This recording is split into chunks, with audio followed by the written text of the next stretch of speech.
you go. Beautiful. Beautiful. Go ahead and find a seat. Welcome. Welcome, everyone.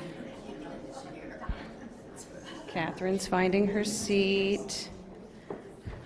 Welcome. Delighted to have you all here with us. My name is Shawn Cotton. I'm the director of the Osher Center for Integrative Health, and on behalf of the Osher Center and our fantastic panel here, welcome to the College of Medicine. I know we have some students with us, which is always great. It means the next generation is learning about prevention and food as medicine. We have a lot of wonderful community members, a lot of our faculty and staff I see.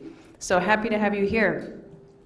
The Osher Center's primary goal is to help transform a system of primarily disease care to well care. We have a wonderful disease care system in this country, but what we don't do as well is really prevent the chronic disease.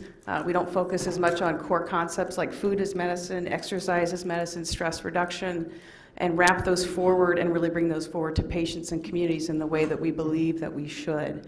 And so today you have an expert panel here with you. I'm going to do a very brief introduction of them and really pass it over to them to take it away. Dr. Fenn will do a brief presentation. Dr. Shatz may show a few slides, and then we'll really just engage in a nice discussion and open it up for Q&A from the group here. So very briefly, and got to get my glasses, and sorry, my lavalier is, I'm having to hold it up. So Dr. Annie Fenn on the left, well, on your right, our very special faculty speaker and guest. Dr. Fenn is the founder of the Brain Health Kitchen, the only cooking school of its kind focused exclusively on brain health and helping people prevent cognitive decline through food and lifestyle. She's a board-certified OBGYN, a chef, and author of the Brain Health Kitchen, an incredible book on preventing Alzheimer's through food. Joined here on, again, your left by Dr. Rhonna Shatz. Dr. Shatz, for those of you who have not yet met her, is the Bob and Sandy Heimann Chair of Alzheimer's Research and Education at the University of Cincinnati here in the Department of Neurology and Rehabilitation. She's a United Council for Neurologic Subspecialties certified behavioral neurologist, and she also directs our UC Brain Health Clinic and our Cognitive Cancer Clinic in the Cancer Survivorship Program. And then in the middle, last but not least, is the fantastic Pamela Sharpe.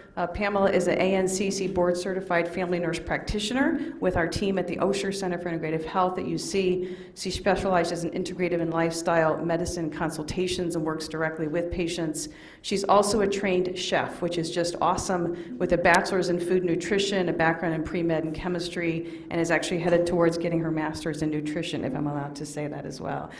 So it is my distinct pleasure really to pass it over to these incredible colleagues, our friend, our colleague, and our star here today, Dr. Annie Fenn. Annie. Thank you. Thank you, everybody.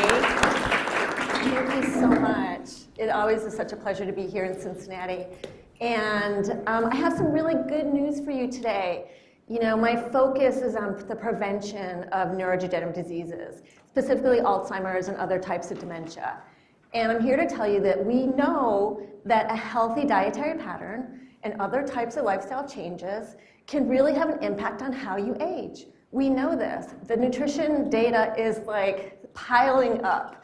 So I'm going to go through some of that nutrition data with you just because I think it's really fun and important to look at the science and look kind of like where we are and where we're going. So what we're doing is today is kind of getting into the details of what is the best diet for your brain? You know, should I eat this? Should I eat that? You know, what are the details? How does that look like?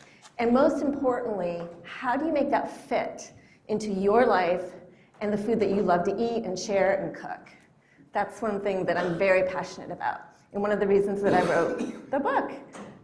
So our topic today is brain protective dietary patterns for preventing neurodegenerative diseases. And I am warning you that sometimes my slides will make you very hungry, but we have a delicious lunch waiting for us, some of us do. So there is such a thing as brain protective dietary patterns. This might be a new term for some of us. Those of us have been studying this like I have since about 2012. It's been an evolving concept. The certain dietary patterns are actually protective of your brain. They're full of neuroprotective foods.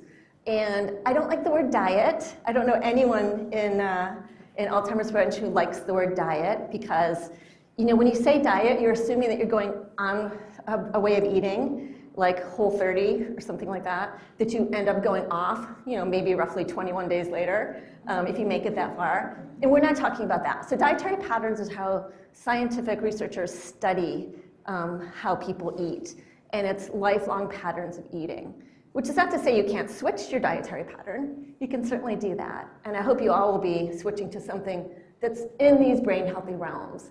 And I'm also here to tell you there's not just one dietary pattern that has been proven to reduce the risk of Alzheimer's and dementia.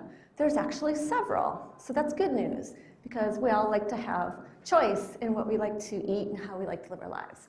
The Mediterranean dietary pattern, of course, is the most famous. We'll dig into some of those studies. The MIND diet, which some of you may have heard of. Anyone here not hear of the MIND diet ever? Brand new to you? Yeah, still a lot of people don't know what the MIND diet is. Vegan, whole food, plant-based diets, definitely we'll be talking about that. The Green Med diet, this is kind of a new one. Is anyone aware of the Green Med diet out of Israel? Came out last year. I love this study, and I'll show you why. We're going to talk about flavonoid research, very important. And then I'm going to talk to you about how I decided to put all of the research into a pyramid in my book, because I just wanted it to be a reflection of not really like my opinions on the topic per se, but more what the current status of the science is saying. That makes sense. All right, let's start with the Mediterranean diet. I think we all are aware what the Mediterranean diet looks like, feels like. It's largely a plant-based diet, right? Fruits, vegetables, grains, legumes, nuts and seeds, spices. These are the base of all the meals. Up here you see fish and seafood. 2 to 3 times a week is typical in the Mediterranean dietary pattern. Poultry, eggs, things like that have a much smaller role. All animal products have a smaller role. Because in Mediterranean countries, it was really just on feasting days that people would consume meats or things like that. Wine is consumed in moderation in the Mediterranean dietary pattern, very famously. A lot of people like that about it. And it's also a lifestyle. It's really important that it's not a diet. It's not really just a dietary pattern. It's also includes things like eating at a table, eating with other people, friends and family, drinking water with your meal, walking after dinner. These are some of the things. So what do we know about the science of the Mediterranean diet? Well, we know from studies done back in the 90s out of Spain that if you consume the Mediterranean diet, then you are 30% less likely to have a heart attack or stroke. And these are people that were at risk for a cardiovascular event because they'd already had one. So in an at-risk group, we know it has a huge impact on cardiovascular disease risk, which is great, because one of the most important things that you can learn about brain health is that what's good for the heart is good for the brain. So everything you've learned in your entire life about protecting your heart from heart disease also pertains to your brain health. How could it not be? When you think about all the blood vessels that supply your brain, the fact that half of all Alzheimer's cases also have vascular dementia as well. So there's this huge overlap between vascular and Alzheimer's. So what about Alzheimer's disease? Around the 90s, maybe the early 2000s, we started to see studies looking at the Mediterranean dietary pattern specifically for brain health. Does it reduce Alzheimer's disease? And we have some observational data that looked at a 40% reduced risk of Alzheimer's. And that's pretty good, right? 40%. Follow the Mediterranean diet, eat lots of this delicious food, and get a 40% risk reduction. Then we started looking at, does it improve cognitive function? This is a really hot area in the study of brain health. What about the foods we eat now to protect ourselves from neurodegenerative disease later? Do they also help us with our memory right now? We all want that, right? We all want better memory. So we started to see some studies that looked at that, very positive. Just about 5 years ago, a huge trial came out of Australia, the SMILES trial. I love this study. It looked at people who have anxiety and depression. And if you add the Mediterranean diet to their adjunctive care, which could be talk therapy, medication, or both, they actually got 25% better just by adopting a Mediterranean diet. And this has been replicated, and so it's really important. And we also know that if you look at a group of people at midlife and put them on a Mediterranean dietary pattern, basically switching them from a standard American diet, then what you end up seeing is changes in biomarkers. Biomarkers are just anything you can measure, like a blood test. But when we're talking about Alzheimer's biomarkers, we're talking about amyloid detected either in a PET scan or in cerebrospinal fluid, tau protein, We're looking at brain volume to see if the brain is shrinking over time, things like that. And just switching to the diet can actually change all these things, which is all good. So Mediterranean diet, lots and lots of great research. Then we started to really dig into the brain MRI data. Now this is sort of one of the best things that's been evolving in the field, is that we're not just looking at whether or not people get Alzheimer's clinically, we're looking at whether or not their brains perform well over time. Like we know that everyone's brain shrinks a little as you get older. It's kind of like height, right? It doesn't matter how much I work out or how much calcium I consume, I still lost probably 3/4 of an inch when I was 20. You know, hopefully not more than that. But it's the same thing with brain volume. You're gonna lose a little bit as you get older. So what our studies are looking at is how quickly is your brain shrinking over time? And we're looking at things like, okay, what if you eat a lot of meat, or especially processed meat? Does that shrink your brain? We're finding that it does, okay? What if you drink more than a certain amount of alcohol? Does that shrink the brain faster than if you didn't? The answer is yes. We're starting to get answers to these questions based on brain MRI data. And this was one of the first series, Dr. Lisa Mosconi's series of 52 Brains, where she looked at, what if you take someone who eats a standard American diet, I think we all know what that is, switch them to a Mediterranean diet, and after 3 years, you actually see signs that their brain is recovering. It's not shrinking as quickly as if they were on this other diet. It's not aging as quickly, basically. So this is just a sign that our brains are very neuroplastic. The diets that we consume have a huge impact over time. There was a study in Scotland that looked at 73 to 76-year-olds. And I love this study because I have a lot of people ask me, Annie, what am I going to do? I'm 75 years old. What are you going to do to change my brain health? And I'm like, look, we've got brain MRI data showing that switching to a Mediterranean diet actually improves your brain volume over time. So there's a lot about neuroplasticity that we're learning in the field. And that's just really good news for those of us who are into lifestyle. Now the Mind diet that I mentioned, this was based on a group of researchers at Rush University, led by Dr. Martha Claire Morris, who looked at all that Mediterranean dietary pattern info and studies that I just mentioned. And she said, well, the Mediterranean diet's great, but 40% risk reduction in Alzheimer's, she thought we could do better than that. So she's like, what if we take the Mediterranean diet and we make it more brain specific with certain criteria? For example, we had already known that berries were a really important brain food group. And the people that ate berries had better memories, like number one. Number two, we knew that people that ate a certain amount of leafy greens, their brains looked 11 years younger on MRI compared to those who didn't. So she kind of incorporated this into the Mediterranean diet. It's a hybrid diet, described 10 brain healthy food groups and 5 food groups to avoid. This came out in 2015. This is roughly how the foods break down. So think of the Mediterranean diet pyramid. Now we're in a pie, and the food groups are similar. The numbers are a little bit less. Like there's a little bit less fish. Whole grains, beans, all that is the same. Olive oil is the primary cooking oil, just like Mediterranean. But there's more leafy greens. There's an emphasis on vegetables. There's an emphasis on berries. And importantly, there's an emphasis on the foods you should limit or avoid. Okay. And by calling out exactly what these food groups are and also delineating what the serving sizes are, I mean, this caused quite a stir, as you can imagine, in 2015 when it came out. So they're not saying you should never have fried food ever again, you're over, done, never, ever, ever. They're saying, okay, fried and fast food, we know it's highly inflammatory, we know it's full of, saturated and trans fats, a lot of salt, not very many nutrients. So let's limit that to 1 or less servings a week, okay? Same thing with red meat. It's protein, great, but it's not giving you a lot of the nutrients that we need for a brain healthy diet. So they limit it to less than 4 servings a week. Butter and stick margarine, less than a tablespoon a day. Cheese, less than 2 servings a week. And pastries and sweets, less than 5 each week. Which is, when you think about it, it's really not that strict, right? But when it came out, this was a big deal. It's like, whoa.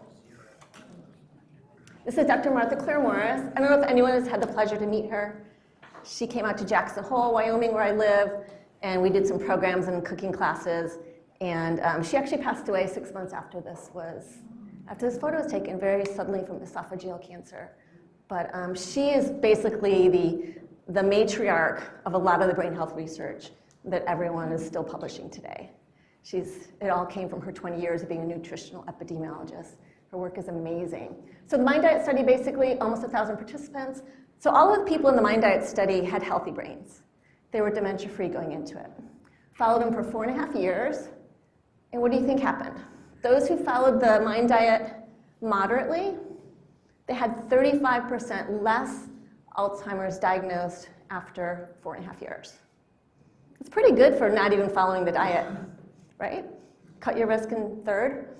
And those who adhered to the diet, all those guidelines, like they were not going to any fast food outlets, let me tell you.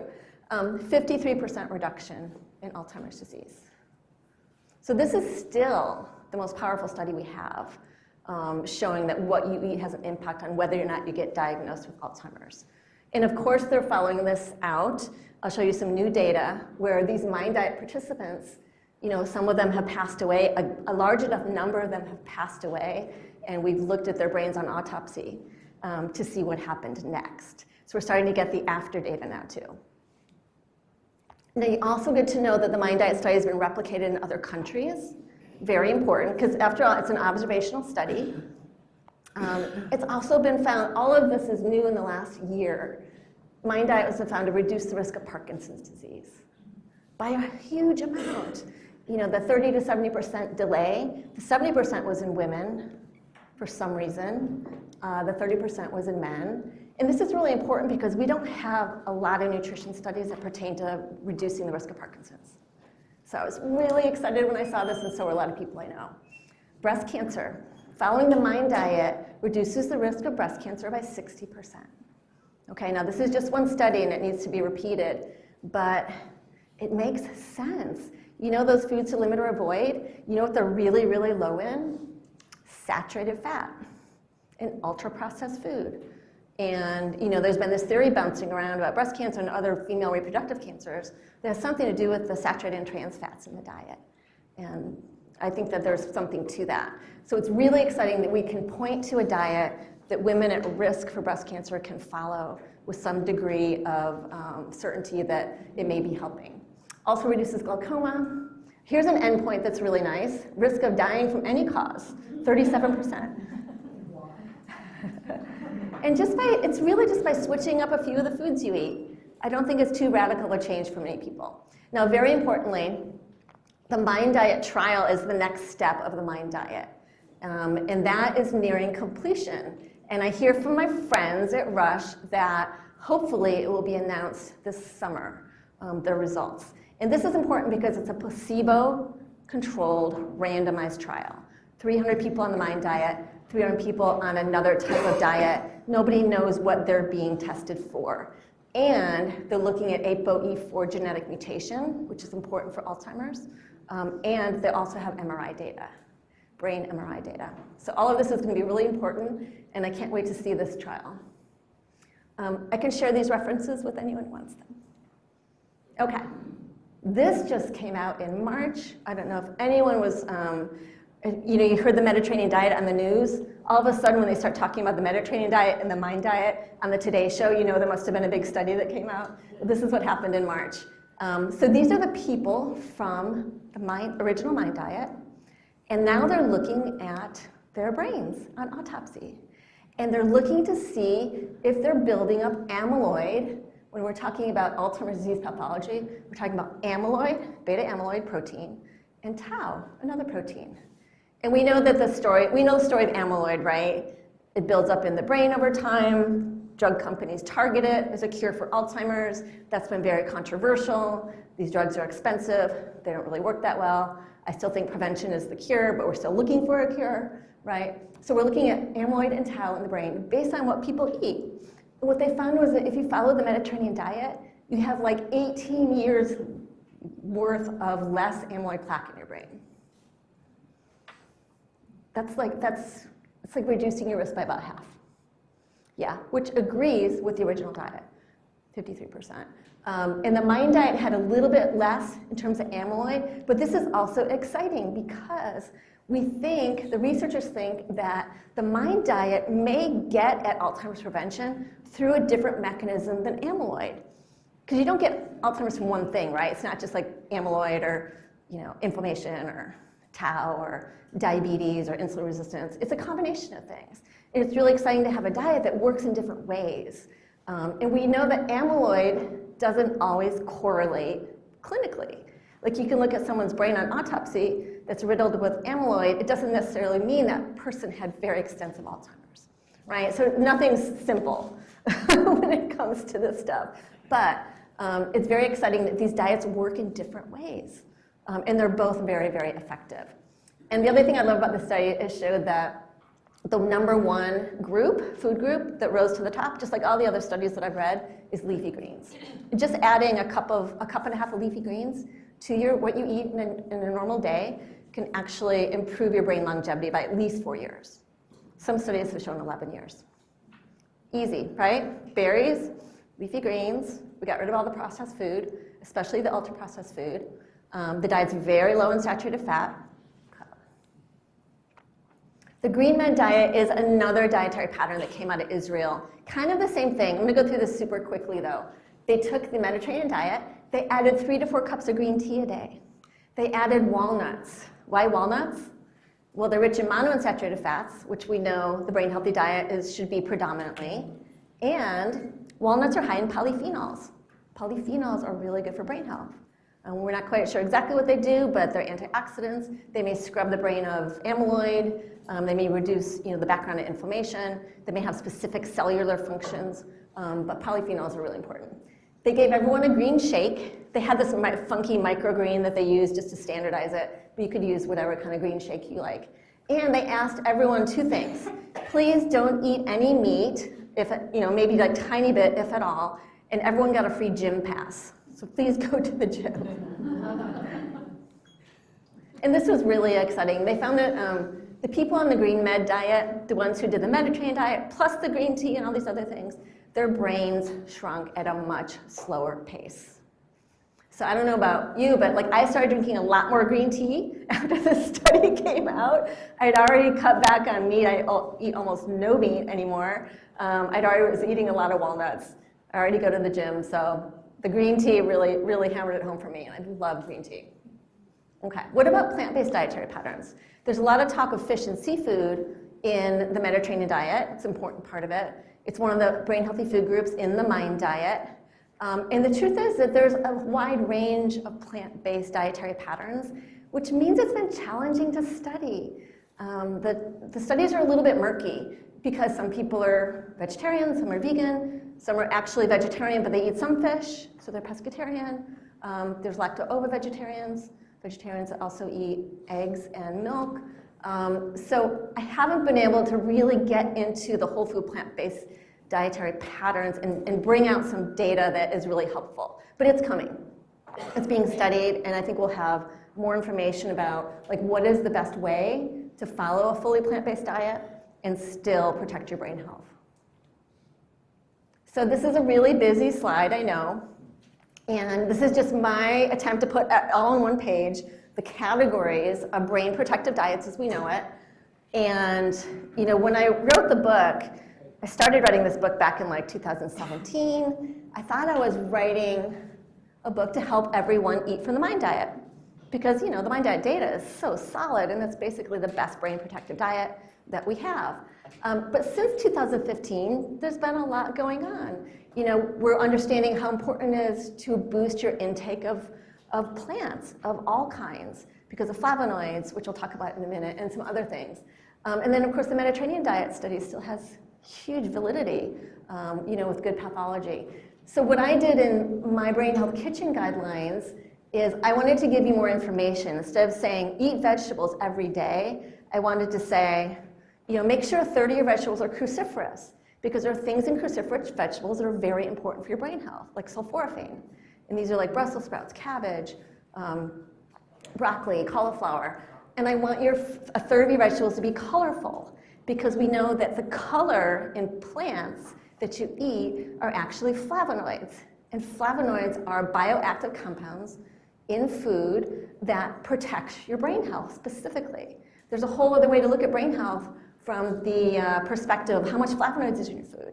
So I want to make sure your food's colorful. I want you to include mushrooms as an honorary vegetable because there's new data, they didn't even address this in the Mind Diet, that mushrooms contain glutathione, ergothioneine. They're basically a reflection of the health of the soil, and our soil is not very healthy, right? But you can get that through mushrooms. And people that eat mushrooms, frankly, have less dementia than people that don't. We know that from studies out of Asia, northern Italy, and Japan. And so I wanted you to include fish and seafood. I wanted you to include olive oil as your primary cooking oil. I wanted you to make eggs, chicken, and meat optional. There's some data that shows that it's okay to eat very small amounts of these foods, but not as much as in the typical American diet. And if you skip that entire food group, your brains will still thrive. And I added alcohol to my list of things to limit or avoid because of the new data that's come out since the UK Biobank study was a big brain MRI data study that looked at how much you drink and how your brain shrinks. So we have a lot of new information about how alcohol affects your brain. And I put it all in the pyramid. So this is my rendition of what the science says now and what it looks like to eat in a week. If you're following a brain healthy diet, you'll notice that the predominant food groups are all plant-based. Those are the more important ones. Those are the ones that have the flavonoids. Those are the ones that have the fiber. Those are the ones that have all these bioactive compounds we haven't even discovered yet that protect your brain, that actively protect your brain. I include fish and seafood as a really important brain health group because it contains DHA and EPA, two omega-3 fatty acids that are very important. But if you skip that food group, you can supplement your DHA and EPA. We'll talk about that a little bit later. I included fermented foods, at least start with 1 serving a day, because the data that came out of Stanford last year, looking at the amount of fiber you eat, the amount of fermented foods you eat, and how it cultivates your gut microbiome, which you've all heard about the gut, right? And as we're learning, everything that happens in the gut is instrumental into either helping your brain or accelerating its decline. I put eggs, dairy, and meat up top, and sweets are on top. Now, I found another way to break down how to think about brain healthy food. Because we all come to these ideas differently, right? Some people think in pies, some people think in pyramids. I came up with the 4 Fs because I wanted people to be able to go to the grocery store or look at a restaurant menu and say, that's a brain healthy food, and that is definitely not a brain healthy food, right? Until it becomes intuitive, until you're making choices and you don't even have to think about it anymore. So, number 1, brain-friendly fats. Number 2, fiber. Number 3, flavonoids, and fit. This is my dog, Olive Oil. And she's here to remind you that olive oil is the primary cooking oil in the Mind Diet, in the Mediterranean diet, in my guidelines, in my house, in my cooking school. Extra virgin olive oil is extremely important for brain health, and we could talk about that more in the panel. But you can see here what I call brain-friendly fats are mostly monounsaturated, okay, with some polyunsaturated fats. Fiber is extremely important for your brain health. It acts indirectly by lowering cholesterol, by lowering blood sugar, by making you feel fuller, by feeding all those microbes, those trillions and trillions of microbes that reside in your intestinal tract. They eat fiber. If you don't eat enough fiber from plant foods, you're not going to have diversity or numbers in your gut microbiome. Fiber is key. That's why I upped the servings of vegetables in my pyramid, and I upped the serving of leafy greens. Flavonoids. There's 3 very important studies that came out in the last 2 years. This one was in the journal Neurology a couple years ago, just like the Mind Diet, right? This was from Rush. They took almost 1,000 participants, followed them for about 5 years. But instead of looking at Mind Diet criteria, they were looking at how much flavonoid-rich food do they eat. Flavonoids are these things that make foods colorful, right? And so these are some of the important flavonols up top. Look at these risk reductions. Just this one flavonoid, camphorol, reduced Alzheimer's risk by 50%, just by eating that one flavonoid-rich food. So it's just another way to look at it. Maybe you don't like criteria or dietary patterns or things like that, but if you just look at the foods that contain these flavonoids and get a lot of them, and some of these are largely ignored in the American diet, like capers, which of course Italians and people in Greece eat a lot of capers. They're really berries. And cruciferous vegetables, soy foods, all these foods are really important in the diet. And now we know that eating flavonoids improves how you think now, not just whether or not you're going to get some sort of cognitive decline later in life, but how do you think in these memory parameters now? Working memory, perceptual speed, episodic memory. If you go for a cognitive test, you'll have a good understanding of what all these things mean. But these are the things that in our daily life that can be improved just by flooding the brain with flavonoid-rich food. And my last slide, my last F, is about fit. Now this is the Mediterranean diet way up here. We all have a good idea what that is, right? But look at these diets. This is the African Heritage Diet Pyramid. This is the Latin American Heritage Diet Pyramid. And this is the Asian Diet Pyramid. And what are they similar in? They're all plant-based. The plants might look different. Like I may not have ever eaten some of these greens, but look at these leafy greens. This is the heritage diets going back a generation or two of the way certain ethnic groups used to eat. Now the Mediterranean diet, as we know, was well funded by the walnut industry, by the wine industry, by the olive oil industry. So we've got great data on the Mediterranean diet, but these diets haven't really been studied from the context of brain health. But I would submit that you could take what we know from the Mediterranean diet, and I don't want to tell anyone they should eat like a Mediterranean person, because maybe this is the food you grew up with, and it can be just as brain healthy. And it's important to make the food fit your life, fit how you like to cook, what you like to eat, what's in your budget, what makes sense to you, what makes you happy, what are the foods that you really enjoy. And so it's not a one-size-fits-all. It have to go back a few generations sometimes to see where that fit is in your life. I think that's all I have. Yes, that's all I have. For now.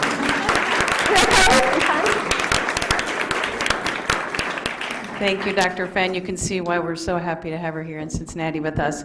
Go ahead, I'm going to just have the panelists take a seat, and I will let you all, I will, do you want to start I'll just let you kick it off. Annie, you want to go ahead and kick it off? Yes, I would love to kick it off. So I am sitting at the table with experts on implementing a brain healthy diet, and Rhonna, Dr. Shatz is an expert in implementing all the lifestyle science into her patients' lives. And I wanted to start with a question about, when you're talking to a patient, Pamela, and you want to help them change their diet, and let's say their diet is really far away from what I've just presented, what is the first thing you target in on? That's a great question. So I try to individualize it and really make it very, real for the patient. My motto is kind of small changes. What can we do? If we're eating out, if we're doing a lot of processed foods, okay, what are you eating? Can we actually, I can take anything that anyone tells me and I can show you a simple way to kind of cook it at home. So we start there. And then figuring out ways to actually implement more green leafy veggies. Can you, that sandwich, can we sneak in some green leafies? Can we, with our breakfast, whatever that looks like, can we add berries? Our healthy fats, start with, what does your peanut butter look like? Or almond butter. Can we make sure that it has one ingredient, preferably? Can we take those, Peanuts? Walnut, yes. Our almonds, our walnut, are making our own, and our nut butter. And can we take what we're eating and can we make it instead of doing white, can we do 100% whole grain? So there's always room. I start very small. Everyone has goals. In addition to their other lifestyle factors. So and making it very budget friendly and able to meet their cultural guidelines. So utilizing herbs. I can keep going on. So I'll put that But yeah. No, that's perfect. That's perfect. And can you tell me your approach to the patient as well? When you meet someone who's their dietary pattern may be just so far from where we want them to be protecting the brain. Yeah. Pretty much, the same approach, but I try to kind of bring in the greens. I think it's the thing that is maybe most foreign to people who aren't familiar with these diets. So I try to make it a little less scary by saying, hey, every day, try to make a salad in which you incorporate some of the dark leafy greens, okay? Not just the iceberg lettuce, but just if you don't like the taste. But it's important to have those mixed in. And then let's just look at how we can make the salad really healthy every day.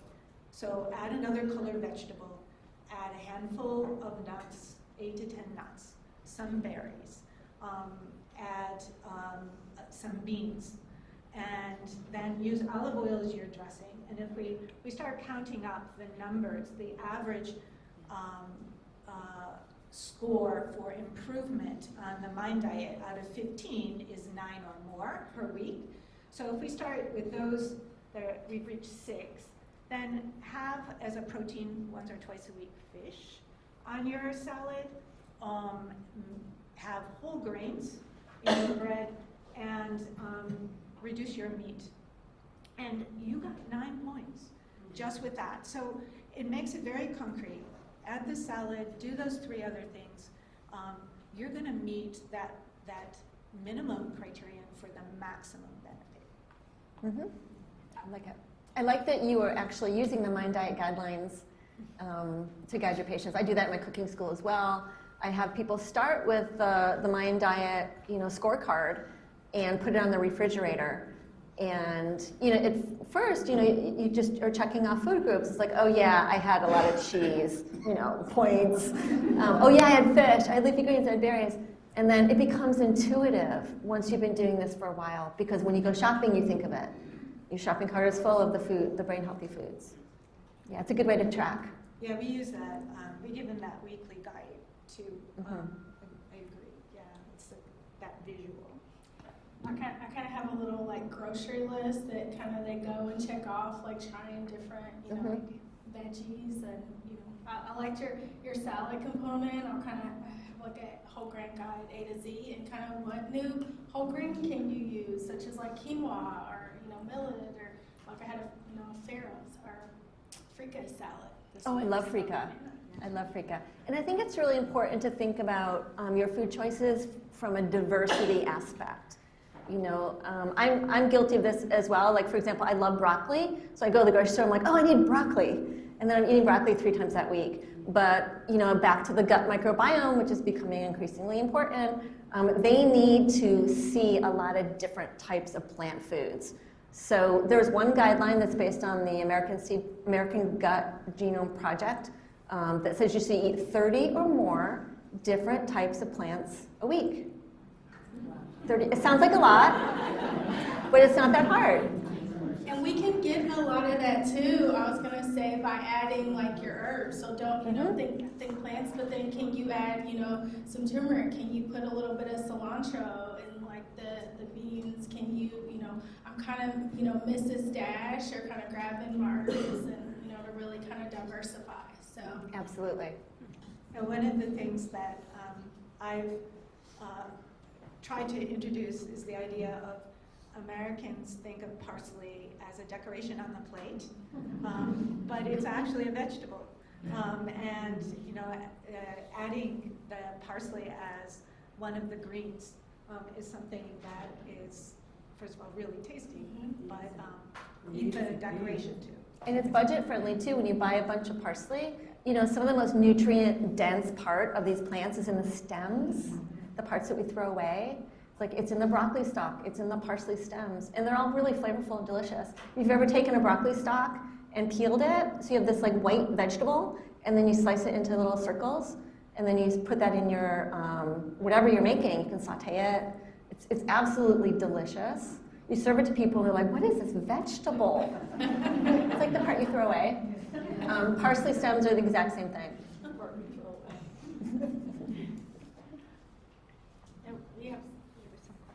we have a couple questions. Questions? I'm happy to take one of them. I did. diet, as far as servings, you said that we need 30 or more vegetables included. I mean, what's your serving size? Because I'm in my 6th week of whole food, plant-based lifestyle. Okay? Yes.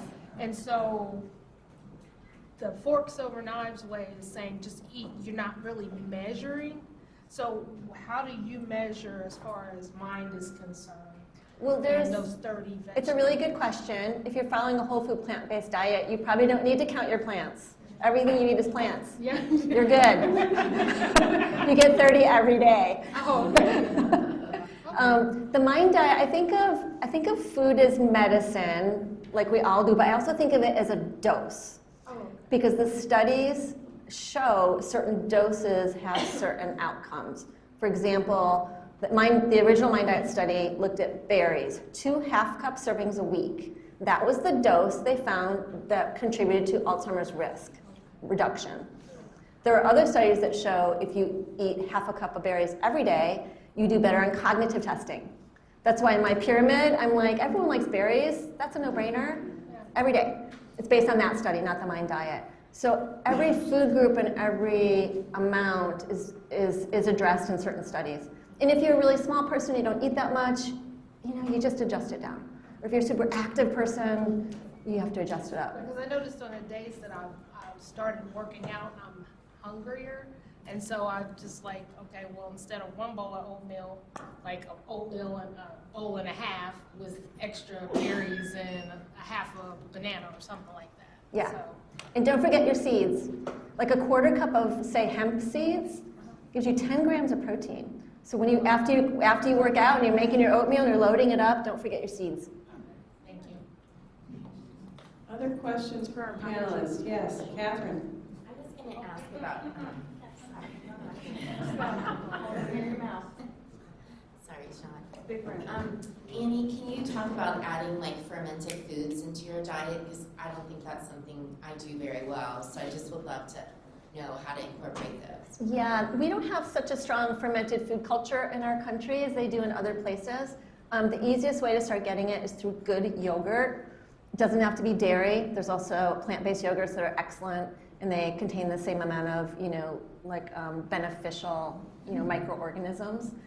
So if you like yogurt, that's an easy way. That's probably how I get most of my fermented food.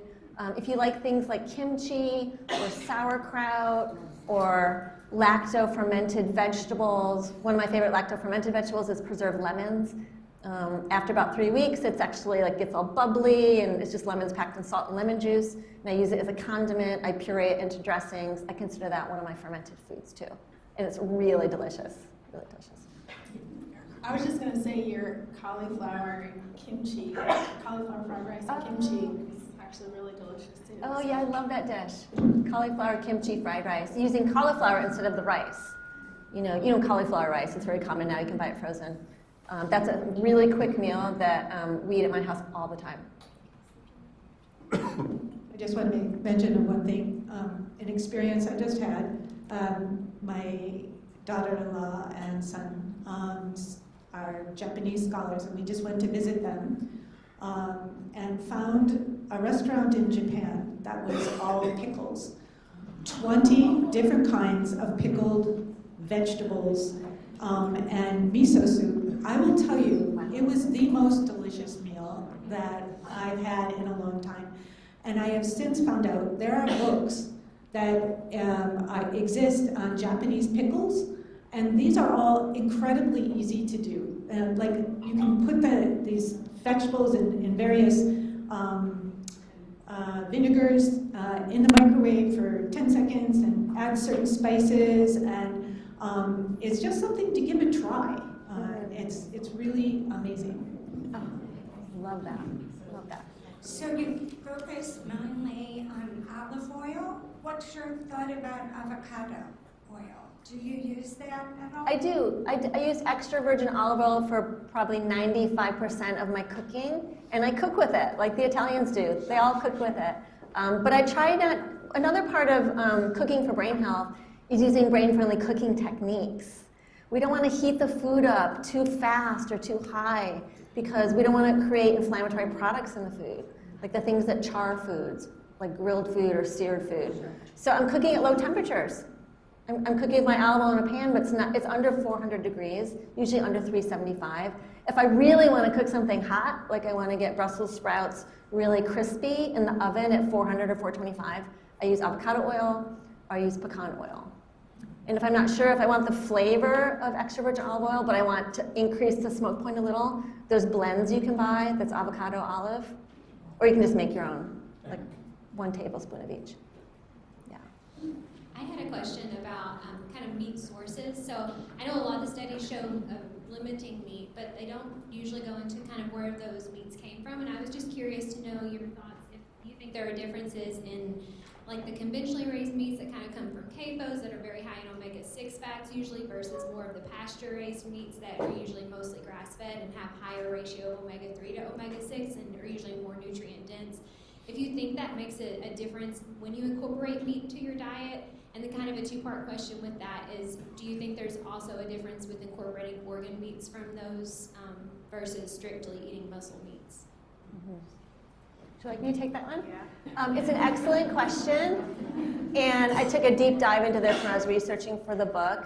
I do have a chapter on chicken, meat, and eggs where I talk about sourcing. And there's basically not a lot of data to tell us that conventionally grown meat is much worse for your brain than grass-fed meat. But we know it to be true. We know that grass-fed meat has advantages over conventionally raised meat products because, just like you said, conventional meat production in this country is infused with so many antibiotics, so many hormones, and it creates inflammatory products in the food. Also, grass-fed meats are lower in saturated fat. They're leaner. They have the omega-3s from the grass that they eat. So if I do eat meat, it's purely grass-fed. I'm very picky about the sources. I live in Wyoming, so I don't eat any meat unless I knew who raised it, honestly. I don't know. I know that's difficult other places, but some ranchers take very good care of their animals and others don't. But I would say that once you start to fill your plate with other things, the other plant-based foods, then meat should be looked at as a condiment, if at all, not the center of the plate. It's really over here. And like say my husband and my sons, they love meat. They probably won't ever give it up entirely. But the portion size is very small, and the sourcing of that is very careful because there's so many inflammatory things that go directly past the blood-brain barrier, go to the brain, and are detrimental to brain aging. About organ meats, I don't really recommend eating organ meats in a brain-healthy diet. Again, that's not based on any data whatsoever. That's just my personal feeling. I have a question about sugar and other sweeteners. I saw on one of the diet lists no more than 5 desserts per week, which actually made me quite happy. I thought,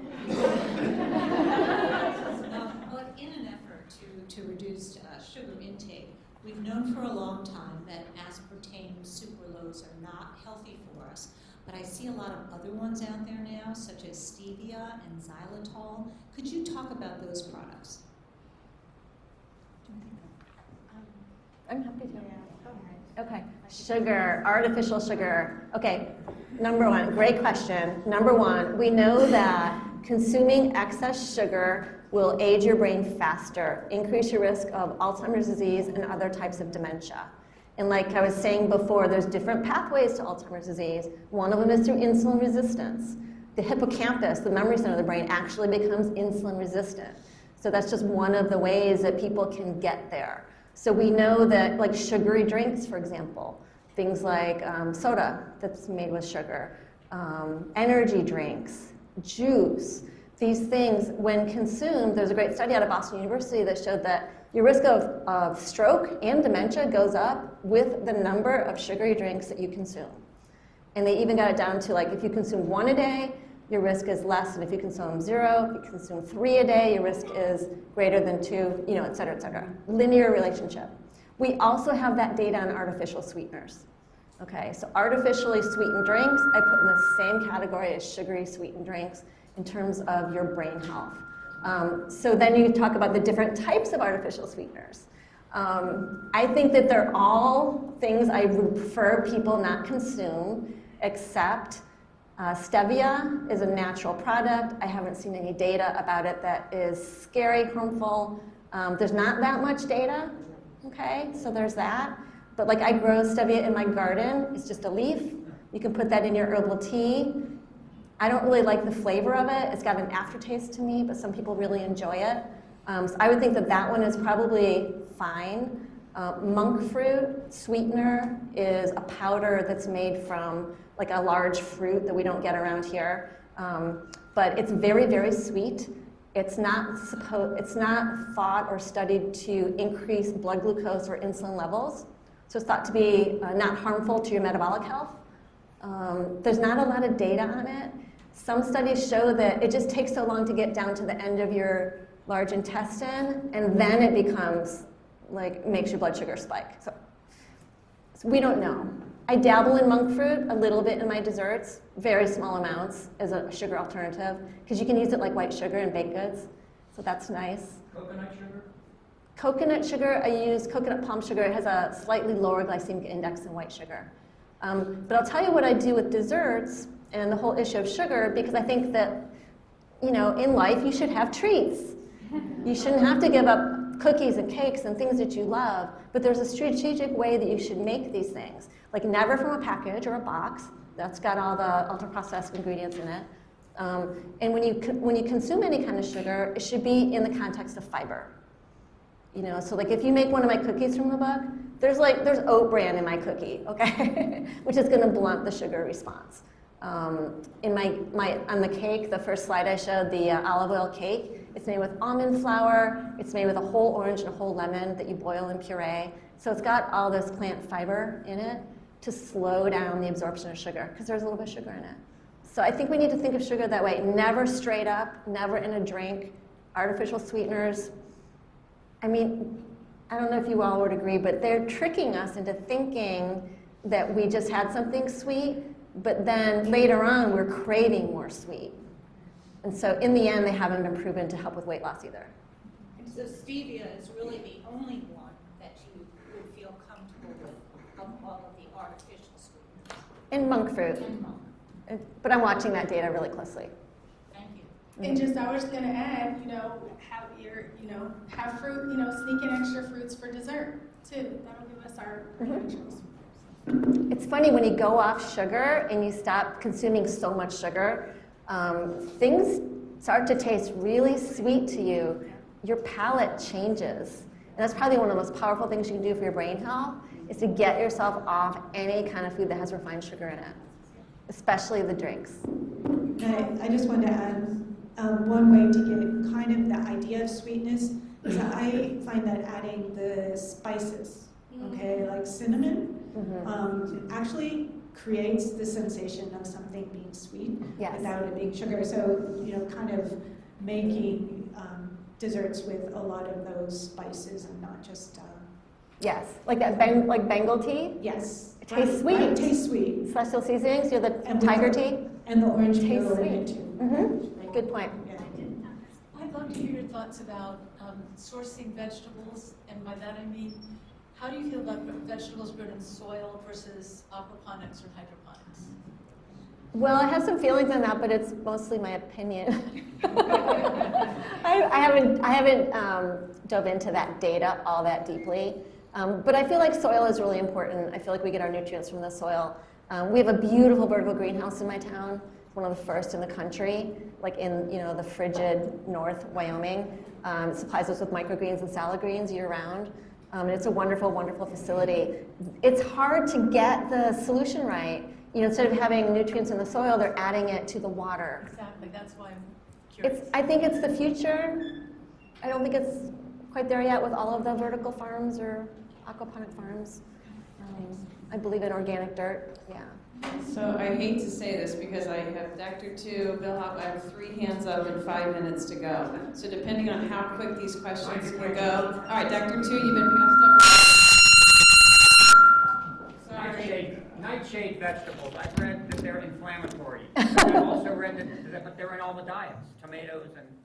Are you talking about nightshades? Nightshade vegetables. Yeah, you will read that nightshades are inflammatory. Nightshades are botanically fruits that are vegetables, and the theory is that the little seeds wreak havoc in our blood vessels and our intestinal tract. And there is a small percentage of people that can eat nightshades, but it's a very small percentage. It's kind of akin to the gluten issue. You know, only 1% of people truly have celiac disease, but there's, you know, half of America was gluten-free at one point. We don't have to pick the seeds out.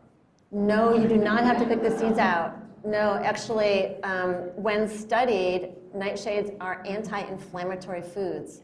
And they provide a lot of nutrients that, in an easy way to get lycopene, for example, is through tomatoes, especially if you cook them. Lycopene's important for so many things. Yeah. All right, I'm going to give Dr. Tu the last question here. Is this even on? Is it working? I'm going to There give it is. Dr. Tu the last question and then give the panelists just an opportunity to give kind of one recommendation. What would you do as you walk out today? And then they'll stay up here for questions as well. Dr. Tu.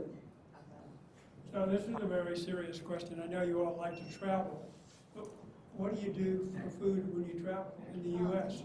Because it's a desert out there. Second part of the question is, how do you maintain your friends when you become a plant-based person?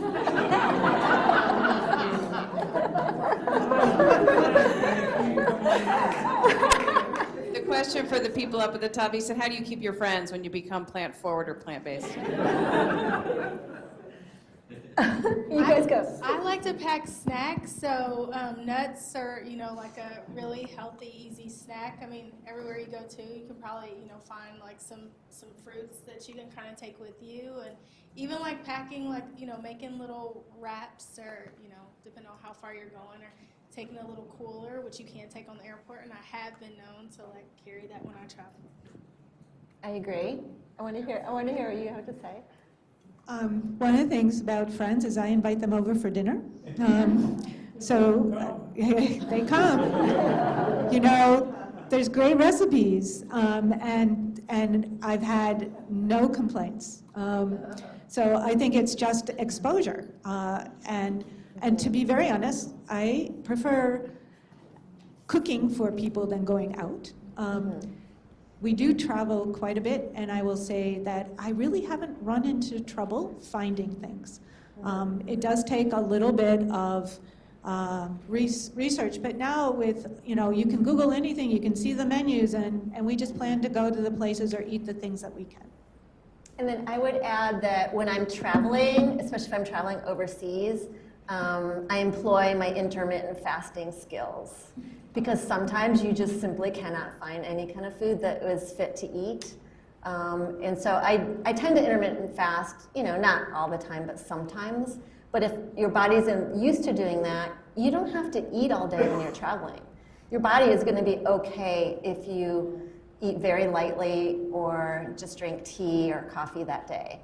And I find that's really helpful. And there's some studies that show that, especially traveling internationally, fasting can help reset your gut microbiome back to the gut. Apparently, that's where our circadian rhythm comes from. So think about all the trillions of bacteria. They're resetting their little circadian clocks based on what you consume. So I find fasting to be really helpful. And I also bring a lot of travel snacks. I just wrote an article about this, if anyone wants to see it.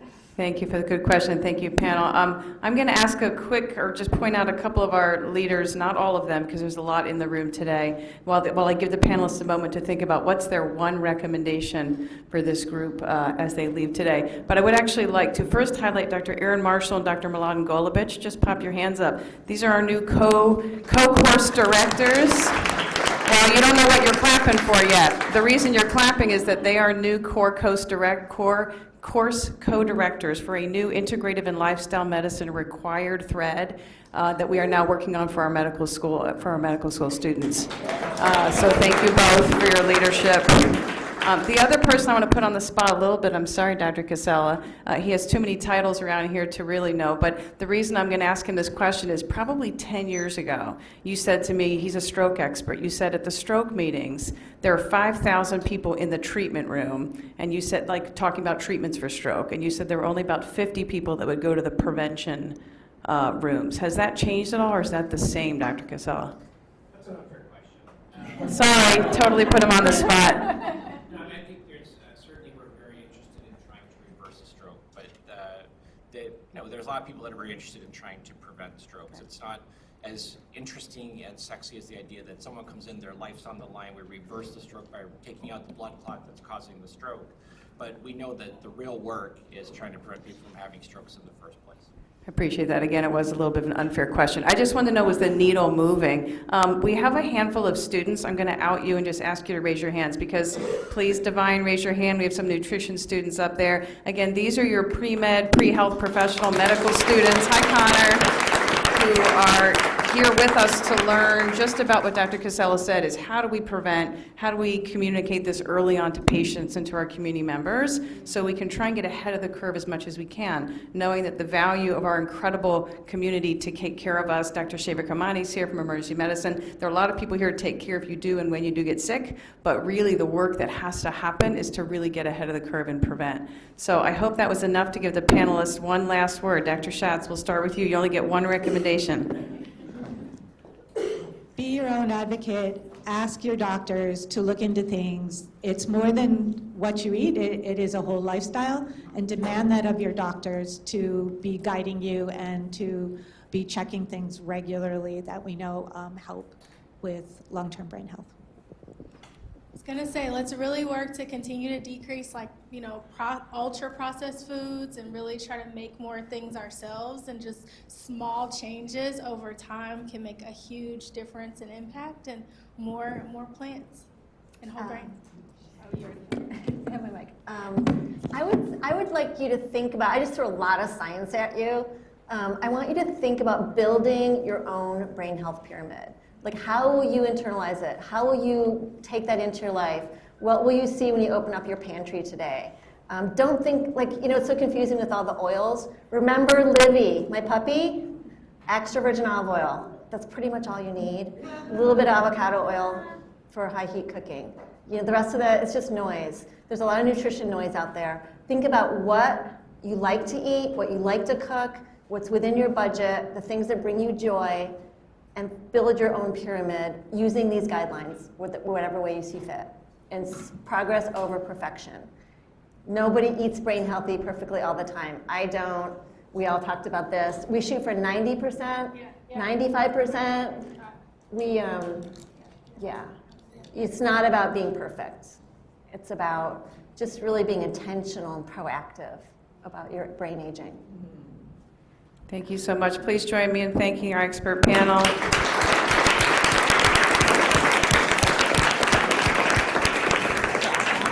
They will stay up here for a few minutes if people have questions. Again, on behalf of the Osher Center for Integrative Health, UC College of Medicine, we're delighted to have you all here. And thanks again. Stay engaged with the Osher Center. We hope to see you soon. Thank you, Osher Center. Thank you, Sean. Yes.